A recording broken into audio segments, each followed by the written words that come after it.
Indie games are on the rise. What do you think of it? Is it possible for one person or a small team to create a gaming masterpiece without the financial support of a publisher? Can such a development become a mainstream?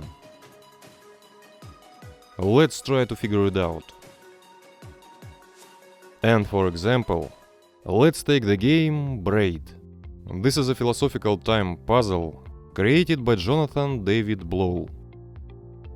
This game is the same age as another Indian masterpiece, Minecraft, and they are both still popular today.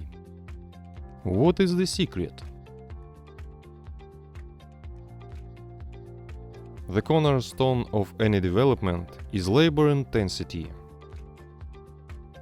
Let's see how long it takes to revive the main character of the game named Tim. So let's start.